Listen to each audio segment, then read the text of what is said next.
Good morning students, welcome to the online classes of Adarsh Bal Niketan senior secondary school. आप सभी का class 10th की mathematics की क्लास में वेलकम है। ठीक है, तो लास्ट क्लास में हम लोग एक्सरसाइज 3.5 के क्वेश्चन कर रहे थे, तो आज हम उसे ही कंटिन्यू करेंगे। ठीक है, ध्यान देते रहिएगा। एक्सरसाइज 3.5, एक्सरसाइज 3.5 में क्या है, कल हम लोग ने नया क्रॉस मल्टीप्लिकेशन मेथड सीखा, तो उसी से रिलेटेड क्वेश्चन कर रहे थे। तो हम लोग आगे कल जो क्वेश्चन नंबर 1 लगाया था, उसमें क्वेश्चन नंबर 1 में हम लोग ने एक क्वेश्चन तो कल लगाया था। ठीक है, उसका लास्ट स्टेप जो बाकी था सोल्यूशन का, वो आप लोग खुद कर लेंगे कंटिन्यू। ठीक है, तो क्वेश्चन नंबर 1 में जो क्वेश्चन बचते हैं 2-3, वो आपके प्रैक्टिस के लिए है। अब मैं क्वेश्चन नंबर 2 पे आ रहा हूँ। ठीक है, तो ध्यान दीजिएगा। क्वेश्चन नंबर 2, क्वेश्चन नंबर 2 में क्या है, for which value of A B does the following pair of linear equation have a infinite number of solution. Okay, आपको पेयर ऑफ इक्वेशन दिया है ये।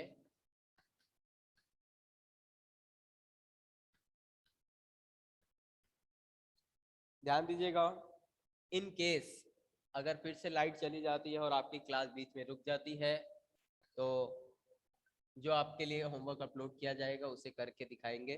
ठीक है, मे बी क्लास शायद अगर ना भी हो पाए तो, even though I will try, but यहाँ ध्यान दीजिएगा, आपके लिए पास दो इक्वेशन दिए गए हैं। आपको कहा है इसके क्या चाहिए, आपको infinite many solutions. Infinite many solutions कब आता था, जब a1 अपॉन a2 का b1 अपॉन b2 के बराबर हो और c1 अपॉन c2 के बराबर हो। यही होता था। एक बार क्रॉस चेक कर लेते हैं। हाँ, यही होता था इनफाइनाइट मेनी सॉल्यूशंस के लिए। ठीक है, यानी कि आप क्या करेंगे, मैं रफली कर रहा हूं, ध्यान दीजिएगा। आप इस इक्वेशन को लिखेंगे, इसको लिखेंगे, फिर इन दोनों को क्या करेंगे, एक general equation a1x b1y plus c1 and a2x plus b2y plus c2 से कंपेयर करेंगे। यानी कि जब आप कंपेयर करेंगे तो क्या निकल के आएगा, a1 2 upon a minus b should be equal to 3 upon a plus b should be equal to -7 upon minus of 3a plus b -2, है ना। ये हो जाएगा। अब देखिए, ये माइनस से माइनस कैंसिल हो जाएगा। अब इसे सॉल्व करने के लिए, when you have a two unknown you must needed a two equation to solve them. Okay, तो आप इसको इसको ले लीजिए और इसको ले लीजिए, तो क्या होगा, देखिए जब इन दोनों को लेंगे, क्या होगा इन दोनों को लेने से, 2 अपॉन ए माइनस बी किसके बराबर होगा, 7 upon 3 times of A plus B minus 2। इसे क्रॉस मल्टीप्लाई करेंगे, 6a plus 2b minus 4, okay, and 7a minus 7b। ये हो गया। अब इसे सॉल्व कर लेंगे आप लोग। जब इसे सॉल्व करेंगे तो 6a में से 7a जाएगा a, and 2b minus 2b minus 8b plus 4 equal to 0, 9b। ये देखिए, ये आ गया पहला इक्वेशन। ध्यान दीजिएगा, पहला नहीं मतलब ये अब आपका 1 2 3 4 5th इक्वेशन हो जाएगा, क्योंकि आप a1x a2x वाला जो मानेंगे वो भी question number equation number 2 and 4 हो, 3 एंड 4 हो जाएगा। ठीक है ना, 1 2 ये रहा। ठीक है ना, फिर जब आप इस इक्वेशन को a1x plus b1y plus c2 से कंपेयर करेंगे तो ये इक्वेशन नंबर 3 आ जाएगा। इसी तरह जब आप a2x plus b2y plus c2 से कंपेयर करेंगे, है ना, तो ये इक्वेशन नंबर 4 आ जाएगा। तो अब ये 5 हो गया। इसी तरह जब आप इन दोनों क्वेश्चंस को लेंगे, ध्यान दीजिएगा, इन दोनों को लेंगे तो क्रॉस मल्टीप्लाई करेंगे। क्रॉस मल्टीप्लाई करेंगे तो डायरेक्टली मैं इक्वेशन लिख रहा हूँ, ठीक है ना। मैं इन दोनों को लेने जा रहा हूँ। अब इन दोनों को लेंगे तो क्रॉस मल्टीप्लाई करेंगे, 3 3 जा 9 a plus 3b minus 6, okay, and 7a plus 7b, 7a plus 7b, okay. अब इसे सॉल्व कर देंगे, 7a को इधर ले आइए, 7b को इधर ले आइए, 7a इधर आएगा, 7 9 में से 7 क्रॉस आउट हो जाएगा, आपका आएगा 2a and -7 plus 3 -4b and -6 equal to 0। यहां तक हो गया। इसे इक्वेशन नंबर 6 बोल देंगे। अब इक्वेशन नंबर 5 और 6 को आप सॉल्व करना जानते हैं, कैसे करेंगे? वापस से वही क्रॉस मल्टीप्लिकेशन मेथड निकाल दीजिए, या सब्स्टिट्यूशन या एलिमिनेशन, तीनों मेथड सीखे। क्रॉस मल्टीप्लिकेशन सबसे बढ़िया मेथड है, क्यों है इस बारे में अभी हम लोग आज डिस्कस करेंगे, ठीक है। तो इस अब इक्वेशन नंबर 5 एंड 6 को सॉल्व करेंगे, ए और बी की वैल्यू निकल आएगी। तो कोई कुछ पूछना चाहता है स्टूडेंट्स? सर इसमें अपन ये जो आपने इस रिजल्ट में किया, जैसे 2/a-b is equal to 3/a+b, इनको कंपेयर करके a की वैल्यू निकाल के और फिर उसके बाद में जैसे 3/a+b और 7/3a+b-2 को ऐसे कंपेयर की वैल्यू रख के हाँ वो इसमें भी कर निकाल सकते सकते हैं हैं, ना? यानी तुम आप लोग मतलब तुम ये कह रहे हो कि हम पहले इन दोनों को ले लें, फिर इन दोनों को ले लें, a की यही कह रहे वैल्यू हो ना, निकाल लें। है ना? और फिर एक ही इसमें पुट कर दें। हाँ कर सकते हैं, वो भी कर सकते हैं, वो भी प्रॉब्लम नहीं है। इन दोनों को लेने का फायदा ये है कि जब इन दोनों को क्रॉस मल्टीप्लाई करोगे तो ए बी में एक इक्वेशन इधर भी आ जाएगा, थोड़ा सिंपल आएगा, ये इजी हो जाएगा। और फिर इन दोनों को ले लेते हैं, ठीक है ना। कोई भी ऐसी बात नहीं है, आप कोई भी दो ले सकते हो, इन दोनों का पेयर, इन दोनों का पेयर ले सकते हो, इसका इसका ले सकते हो, है ना, इसका और इसका ले सकते हो, जो मैंने किया है, ठीक है ना। तो आप कोई भी दो पेयरिंग कर सकते हो, बट ध्यान रखिएगा दोनों इक्वेशन अलग अलग हो, और फिर ए और बी की वैल्यू निकाल लेंगे। दोनों कोई भी पॉसिबिलिटीज है, यानी कि ये तीनों चीजें आपस में बराबर है ना, तो इन्हीं में से कोई भी दो उठा के आपको दो ए बी का इक्वेशन बनाना है, ताकि आप उसे सॉल्व कर पाओ, ठीक है ना। कोई वैसी बात नहीं है। हाँ, यूज हम लोग क्या है, क्रॉस मल्टीप्लीकेशन मेथड ही करेंगे। क्यों करेंगे अभी हम लोग डिस्कस करेंगे इस बारे में। अगले क्वेश्चन नंबर, इसका आंसर आपको मिलेगा अगले ही क्वेश्चन में।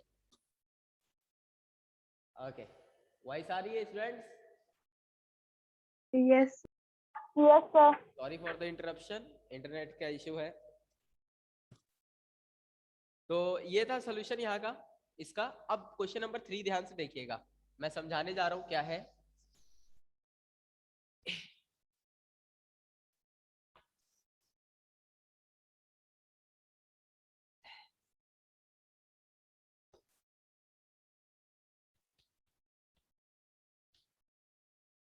क्वेश्चन नंबर 3, यहां पर भी आपको दो इक्वेशन दिए गए हैं, 8x plus 5y equal to 9 and 3x plus 2y equal to 4। Actual में हम सब लोग बहुत लेजी हैं, हम लोग हकीकत में भी बहुत ज्यादा लेजी है। हम लोग हमेशा एक सस्ता, सुंदर और टिकाऊ रास्ता ढूंढना चाहते हैं। तो ऐसा ही होता है कि जब हम लोग लीनियर इक्वेशन को सॉल्व करते हैं, तो हम भी कोशिश ये करते हैं कि मतलब सिंपल इंटीजर को मल्टीप्लाई करना ज्यादा आसान है रेदर देन फ्रैक्शनल्स नंबर को। जैसे मैं कह दूं 5/2 को मल्टीप्लाई करो 9/17 से, तो थोड़ा सा अजीब काम है। अगर सीधा सीधा ऐसा कुछ होता तो ये काम ज्यादा अच्छा है। तो हमारा दिमाग भी ऐसे ही काम करता है ना। तो एक्चुअल में होता क्या है, जब आप इस क्वेश्चन को लगाएंगे, इस क्वेश्चन को समझिएगा, इसका कहा है कि इसको सब्स्टिट्यूशन मेथड से लगाओ और क्रॉस मल्टीप्लिकेशन मेथड से लगाओ। एक ही काम को दो बार करना है, क्यों करना है, क्या करना है, इसको जब आप लगाएंगे तो आपको ये पता चलेगा। बता रहा हूं मैं इसका कंक्लूजन। जब आप सब्स्टिट्यूशन मेथड से लगाएंगे तो इसमें फ्रैक्शनल चीजें आ जाएंगी, ठीक है ना। फ्रैक्शन में चीजें आएंगी, फिर आप सॉल्व करोगे, सॉल्व तो हो जाएगा अल्टीमेटली। दूसरी तरफ जब आप फ्रैक्शन में चीजें निकालोगे तो आपका पहले x या y किसी एक का आंसर आएगा, फिर आप उसको उठा के किसी एक में रखोगे, तब अगला वाला आंसर आएगा। x पहले निकाला तो फिर y आएगा, और y निकाला है तो x आएगा। यानी कि सबसे पहले तो फ्रैक्शन वाला आपको कौन कौन से हर्डल को पास करना पड़ा? पहला है फ्रैक्शन, दूसरा एक टिपिकल कैलकुलेशन, तीसरा है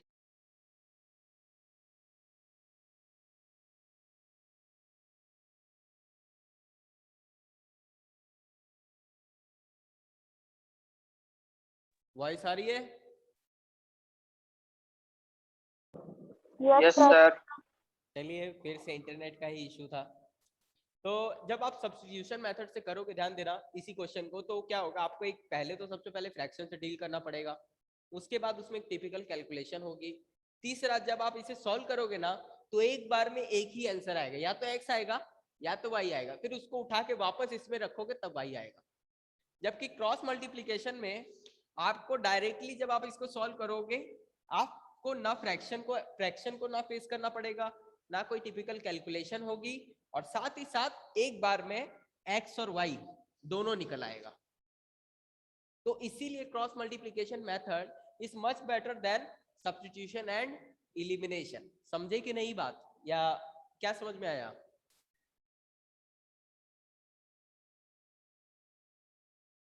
students, sir cross multiplication method ज्यादा सिंपल है। सिंपल है क्यों? क्योंकि आप इसमें क्या है, कई सारी चीजें अवॉइड हो जाती हैं, और एक्स वाई डायरेक्टली एक बार में दोनों निकल आता है। जबकि इसमें क्या है, पहले आप एक बार में एक ही निकाल सकते हो, आप कितना ही चाह लो, ठीक है ना। तो यही मेथड इसलिए बेहतर पड़ता है। बाकी सॉल्व करना आप लोग जानते हो, सॉल्व मैं नहीं करा रहा, इक्वेशन सॉल्व करना। अगर कोई अभी भी आप में से जितने लोग ऑनलाइन है, सबको बोल रहा हूं, अगर किसी एक को भी लीनियर इक्वेशन सॉल्व करने में डाउट है तो खुल के बोल सकता है, मैं उसके लिए बताऊंगा, ठीक है ना। कोई एक को भी नहीं आ रहा है? नहीं आ रहा तो बोलो। यस सर, आ रहा है। ठीक है, कुछ एक दो बच्चे हैं जिन जो बोल रहे हैं नहीं आ रहा, तो देखिए होता क्या है, जब आप इसको सॉल्व करना चाहते हैं तो आप तीन मेथड है, एक तो है सब्स्टिट्यूशन, एक होता है इलिमिनेशन, और तीसरा होता है क्रॉस मल्टीप्लिकेशन। तो क्रॉस मल्टीप्लिकेशन अभी मैं करा रहा हूँ क्लास में, ठीक है। तो क्रॉस मल्टीप्लिकेशन से ही बता देता हूँ, ठीक है ना। तो क्रॉस मल्टीप्लिकेशन में क्या करेंगे, पहले x लिख लेंगे, फिर y लिख लेंगे, फिर 1 लिख लेंगे, फिर क्या लिखेंगे, b1 की वैल्यू, ये है a1, ये है b1, ये है माइनस c1, क्योंकि इधर है ना, हम इधर लाएंगे प्लस c1, ये भी है, ये a2, ये है b2, ये है माइनस c1। वो साफ माइक म्यूट रखो अपना, जब तक कहा ना जाए।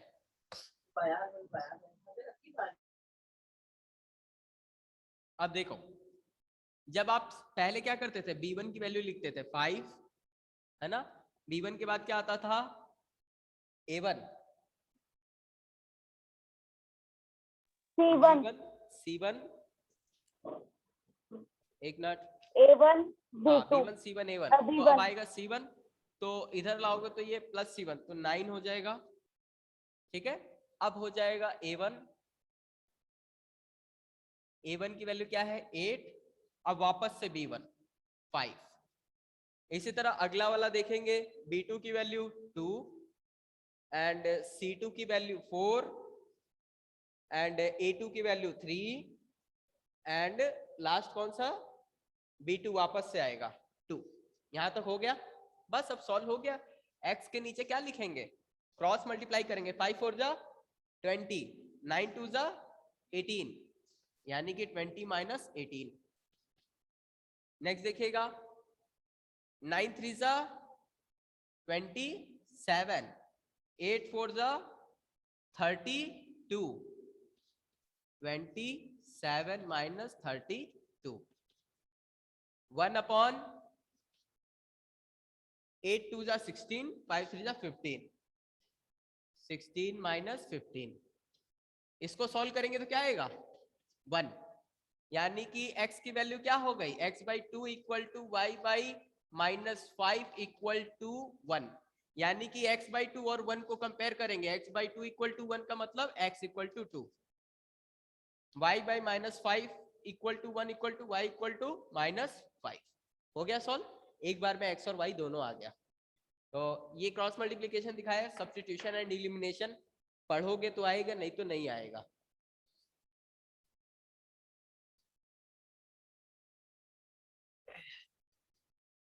वीडियोस इसीलिए रिकॉर्ड की जा रही है ताकि आप दोबारा देख सके कोई चीज समझने के लिए। सर x हाँ की वैल्यू -2 आ रही है, y की वैल्यू +5 आ रही है। y की वैल्यू +5 आ रही है, हाँ, और x की वैल्यू -2। ऐसा कैसे हो रहा है? ओके तो ओके, सर आपने वो हाँ ठीक है 9 और 4 को उधर लिया हाँ, नहीं ना? 9 एंड 4 को मैंने उधर ही रख दिया था।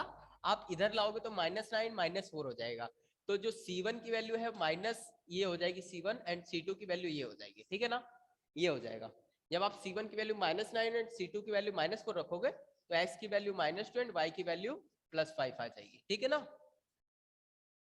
देख लेना C1 C2 एक्चुअल में वो इक्वेशन में ही लिखने में प्रॉब्लम हो गया। चलिए नेक्स्ट देखते हैं, आंसर चेक करते चलिएगा, मैं आंसर ज्यादा देखता नहीं हूं, मेरी आदत नहीं है। क्वेश्चन नंबर 4, तो from the pair of linear equation from the following find the solution by the algebraic method. इसमें देखिए 5 क्वेश्चन है, इसमें से 2-3 मैं बताऊंगा, बाकी आप लोग खुद करेंगे, ठीक है ना। तो 2-3 बताने के लिए मैं सबसे पहला चूज करता हूं क्वेश्चन नंबर फर्स्ट और सेकंड में फर्स्ट बता दूं, साइज बड़ा है इसलिए। सर चलिए देखिए, a part of fourth monthly का बताओ, है, फोर्थ का।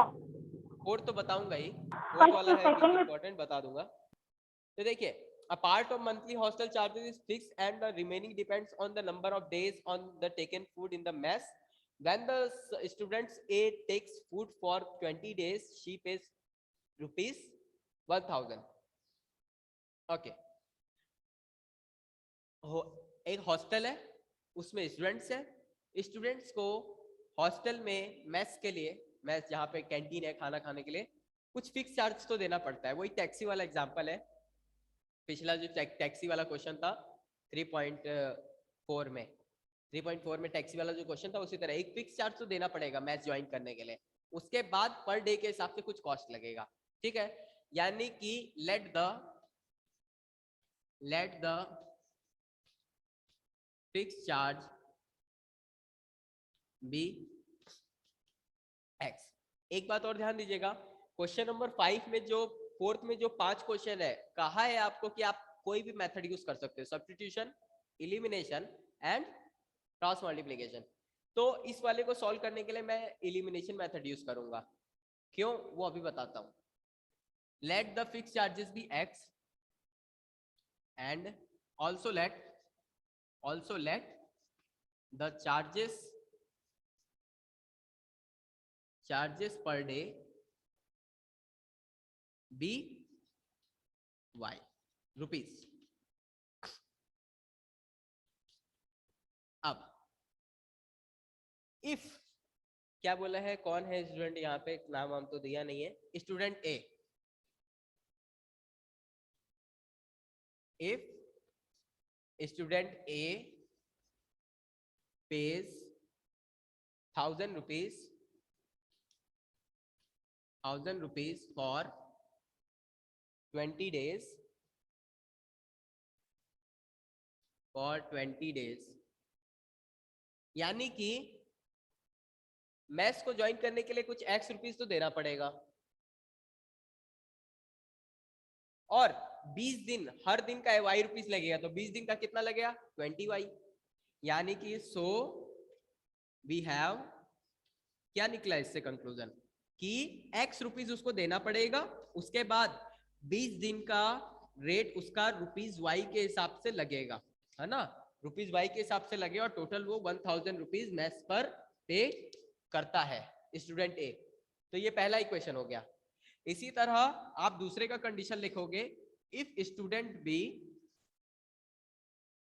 पेज, कितना रुपया पे कर रहा है 1180 rupees 1180 for 26 days, so we have क्या निकला इससे conclusion, rupees x plus 26 times of rupees y plus equal to 1180 rupees. अब देखिए आपके दो इक्वेशन आ गए, इसे इक्वेशन नंबर 1 बोल दीजिए, इसे इक्वेशन नंबर 2।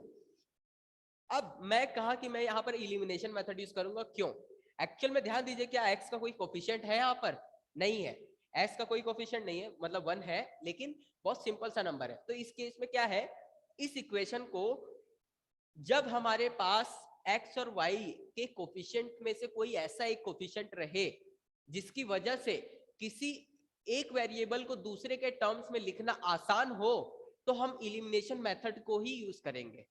कोशिश हमारी यही होगी। लेकिन आपने सब्स्टिट्यूशन या क्रॉस मल्टीप्लिकेशन यूज कर दिया तो आप गलत नहीं हो, ठीक है ना, ये बात भी ध्यान रखना।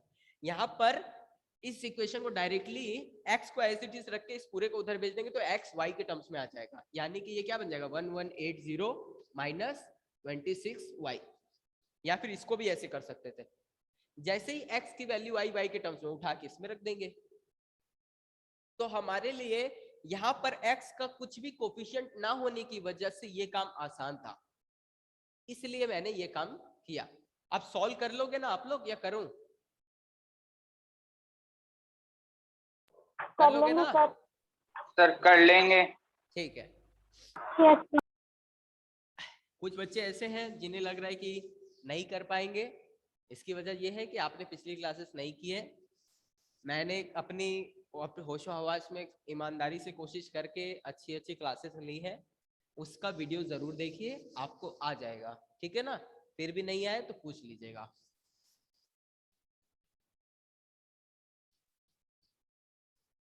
और आप कोई और मेथड यूज करना चाहते हो कोई प्रॉब्लम नहीं है, ठीक है। तो अब क्वेश्चन नंबर आप देखिए, क्वेश्चन नंबर सेकंड आप लोग खुद करेंगे। Question number third, Yash scored 40 marks in the test, 3 marks for each right and the losing 1 marks for each wrong, had 4 marks for each awarded for each correct answer and 2 marks has been deducted for the incorrect, then Yash would have scored 50. How many questions were there in the test? समझिएगा question. यश नाम का एक लड़का है, उसने exam दिया, exam में कुछ क्वेश्चंस आए थे, ये नहीं पता कितने, 20 हो सकते हैं, 100 हो सकते हैं, 50 हो सकते हैं। अब तो मान लीजिए टोटल नंबर ऑफ क्वेश्चन क्या है, कुछ भी हो, मानना भी छोड़ दीजिए। आप ये मानिए कि आपको इसे लीनियर इक्वेशन वन वेरिएबल में भी किया जा सकता है, बट इसके लिए जानकारी पूरी नहीं दी है, तो आप ऐसे ही करिए। हाँ, आप ये मान लीजिए कि आपने 100 क्वेश्चन है, तो उसमें से 70 क्वेश्चन सही किए तो 30 गलत, है ना। लेकिन अगर आपको यही नहीं पता कि क्वेश्चन कितने आए, तो x क्वेश्चन राइट किए, y क्वेश्चन रॉन्ग, ठीक है ना। तो टोटल कितने क्वेश्चन आए आपके पेपर में, x प्लस y। आपको यही पूछा है, आपको x और y की वैल्यू नहीं पूछा। अगर आप एग्जाम में सॉल्व किए, x की वैल्यू निकाल दी, y की वैल्यू निकाल दी और छोड़ के आ गए, तो आधा ही नंबर मिलेगा। ध्यान से देखिए, उसमें पूछा है कि टोटल कितने नंबर ऑफ क्वेश्चन आए, तो जितने राइट क्वेश्चन आए प्लस जितने रॉन्ग क्वेश्चन आए, मतलब जितने आपने सही किए प्लस जितने रॉन्ग किए, उन दोनों का सम ही तो टोटल नंबर ऑफ क्वेश्चन होगा। तो इस बात का बहुत ध्यान रखिएगा। क्वेश्चन में, इसी क्वेश्चन में पूछा है कि कितने क्वेश्चन आए।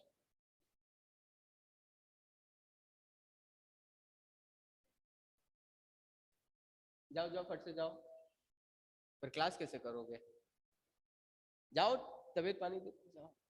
तो टोटल x क्वेश्चन और y, x मतलब क्या बोल रहा था, हाँ, आप x राइट क्वेश्चन करोगे, y रॉन्ग क्वेश्चन करोगे, तो टोटल आपको पता चल जाएगा कितने क्वेश्चन है, ठीक है। तो यही लिखेंगे, let the number of right question be x, let the number of attempt wrong question be y, ठीक है ना। मैं इसका थ्योरेटिकल पार्ट करा रहा हूं, बाकी आप खुद करेंगे। Late the number of right attempt questions be x, okay, इसी तरह also let the number of wrong attempt question be y, है ना। अब कहा गया कि अगर आपने क्वेश्चन को सही किया तो 3 नंबर मिलेंगे, और अगर गलत किया तो 1 नंबर कटेगा। और आपके एग्जाम में कितने नंबर आए टोटल, 40, है ना। 3 मार्क्स विल बी गिवन, यानी कि x क्वेश्चन के लिए, एक क्वेश्चन के लिए 3 मार्क्स मिल रहा है, तो x क्वेश्चन के लिए कितने मिलेंगे, 3x। एक गलत करने के लिए 1 मार्क्स कटेगा, तो y क्वेश्चन के लिए कितने मार्क्स कटेंगे, y 1। यानी कि y minus -y is equal to total आपका कितना मार्क्स आया 40। इसी तरह लेकिन अगर आपको हर एक सही करने के लिए 4 मार्क्स मिलते है ना, और 2 मार्क्स डिडक्ट किए जाते, काटे जाते, तो 2y इक्वल टू 50 ये दिया है आपको। अब सॉल्व कर लेंगे आप लोग, इक्वेशन बन गया। सॉल्व करना जानते हैं, 3 मेथड है, सब्स्टिट्यूशन, एलिमिनेशन, क्रॉस मल्टीप्लिकेशन। अपनी मर्जी का कोई भी कर सकते हैं। तो कुछ और बताऊं या समझ गए? किसी को कुछ पूछना है? नो सर समझ गए। ठीक है। क्वेश्चन नंबर 4 देखेगा, थोड़ा सा अजीब सा है।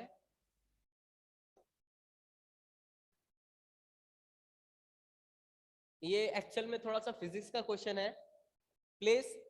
places A and B are the 100 kilometers apart on a highway. One car starts from, एक हाईवे है, रोड, ये है सिटी A, ये है सिटी B। अब ध्यान से देखिएगा, ये कहा गया कि एक मिनट, इन दोनों के बीच की डिस्टेंस 100 किलोमीटर है। 100 किलोमीटर है। आपको ये पता है ना स्पीड का फॉर्मूला क्या होता है? Distance upon time. हाँ, डिस्टेंस अपॉन,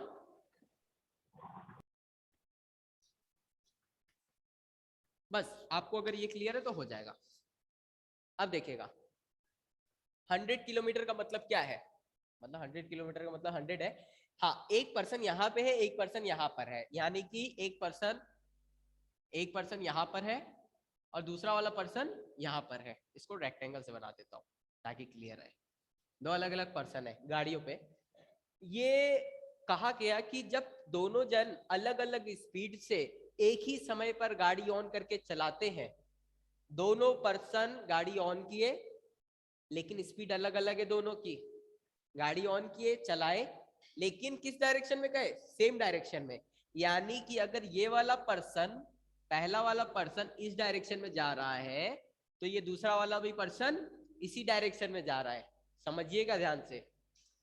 तो हुआ क्या, एक बात बताइए, आपका दोस्त आगे आगे दौड़ रहा है, आप उसके पीछे पीछे दौड़ रहे हैं, दोनों सेम डायरेक्शन में। आपका दोस्त थोड़ा सा मोटा है तो वो तेज नहीं दौड़ पाता है, धीमे धीमे चल रहा है। आप थोड़े से स्लिम और फिट हैं, आप तेज दौड़ रहे हैं। तो होता क्या है, आप दौड़े दौड़े जाते हैं और उसको पकड़ लेते हैं। यानी कि अगर दो ऑब्जेक्ट की स्पीड अलग अलग हो और दोनों एक ही डायरेक्शन में भाग रहे हो, तो एक समय ऐसा आएगा जब दोनों मिलेंगे। समझ गए? एक समय ऐसा आएगा। तो यहां पर वही कहा है कि 5 आवर्स वो समय है कि दोनों एक डायरेक्शन में भागेंगे, एक की स्पीड ज्यादा होगी, एक की स्पीड कम होगी, तो दोनों एक जगह मिलेंगे। ठीक है ना? यानी कि अब एक बात बताइए, मान लीजिए पर्सन ए, इसे मैं ना, ये है फर्स्ट पर्सन, ये है सेकंड पर्सन, इंग्लिश वाला नहीं, फर्स्ट पर्सन और सेकंड पर्सन। तो ये जो फर्स्ट पर्सन है ना, मान लीजिए let first person speed is x kilometre पर hours and let second person speed is y kilometre पर आवर्स।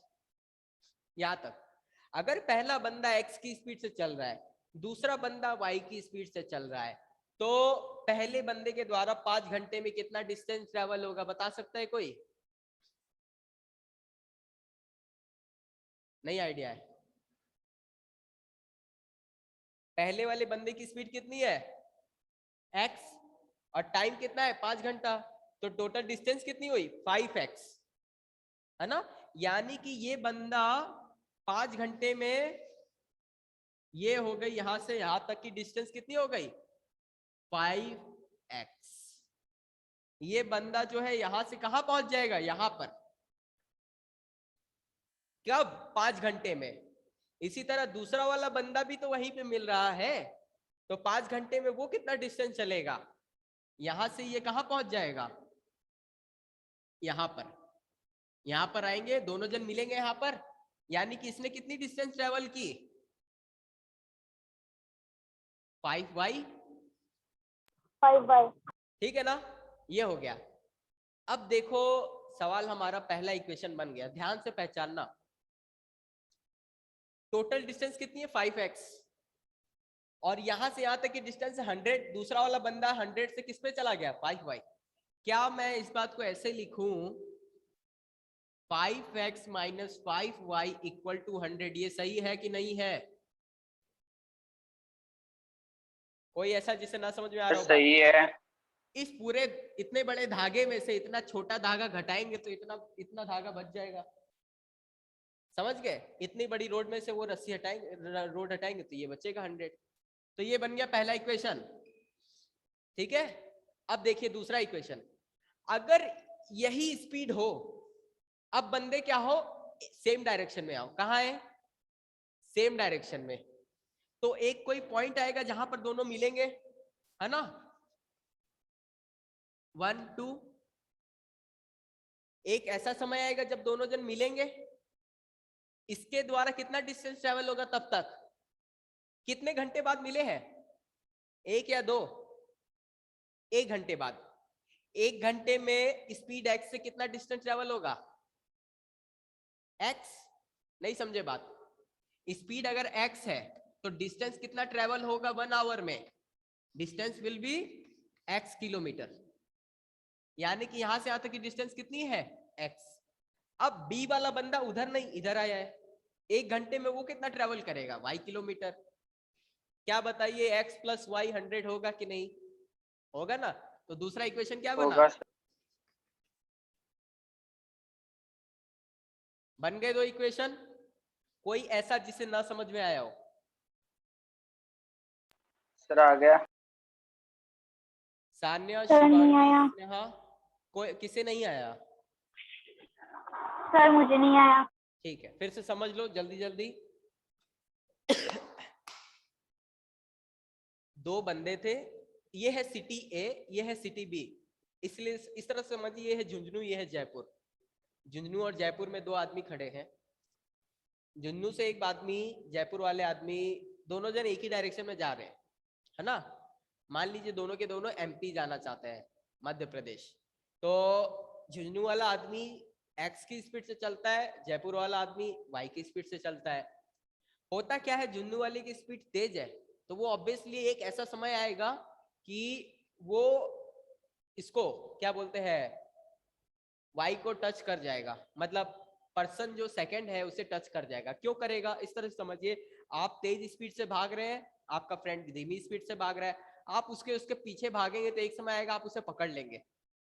पकड़म पकड़ाई खेलते हैं तो हमें तेज भागना पड़ता है ना पकड़ने के लिए, भले ही अगला कोई भी स्पीड से चल रहा हो, जिस स्पीड से वो चल रहा है हमें उससे तेज भागना ही पड़ेगा पकड़ने के लिए।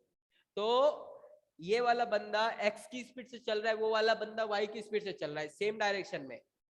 5 घंटे बाद दोनों मिले हैं, 5 घंटे बाद दोनों इसलिए मिले क्योंकि इसमें से किसी एक बंदे की स्पीड तेज और एक की धीमे है। अब 5 घंटे में फर्स्ट पर्सन 5x चलेगा, क्यों, यहाँ x की वैल्यू, यहाँ स्पीड क्या है x, डिस्टेंस, टाइम कितना है 5 आवर, तो डिस्टेंस कितना चलेगा 5 इंटू एक्स, तो ये चल गया 5x डिस्टेंस। इसी तरह y सेकंड पर्सन y की स्पीड से चलेगा 5 घंटे में, कितना होगा 5y, ठीक है ना। तो पहला पर्सन 5x चला, अगला पर्सन 5y चला, यानी कि ये यहां से यहां तक आया और दूसरा पर्सन यहां से यहां चला गया। अब 100 ये था, तो एक बात बताइए, इस इतनी बड़ी रस्सी में से इतनी छोटी रस्सी हटाएंगे तो इतनी बड़ी बचेगी कि नहीं। तो वही चीज है, 5x में से 5y घटाएंगे तो 100 बचेगा, ठीक है। इसी तरह अब क्या किया, दोनों पर्सन सेम डायरेक्शन में आ रहे हैं तो कहीं पर मिलेंगे, जिस जगह मिलेंगे 1 घंटे बाद मिले, यहां से यहां आने में भी 1 घंटा लगा इसको, यहां से यहां तक इसको आने में भी 1 घंटा लगा, तो 1 घंटे में इसके द्वारा चली गई डिस्टेंस x होगी और इसके द्वारा चली गई डिस्टेंस y होगी। तो x kilometre and y kilometre दोनों क्या हो जाएंगे, ऐड हो जाएंगे और टोटल 100 आएगा। आया कि नहीं, यस सर। एक बार फिर से सर आ समझना, गया। ठीक है। और ये 2 इक्वेशन आ गए, इसे सॉल्व करना आप लोग जानते हैं, ठीक है ना। कोई प्रॉब्लम हो तो पूछ लीजिएगा। Yes, अब sir. क्वेश्चन नंबर 5 है वो आप लोग खुद करेंगे, ठीक है, वो होमवर्क के लिए है। तो बचे हुए क्वेश्चन Okay, होमवर्क में, sir. And till then work hard, live well.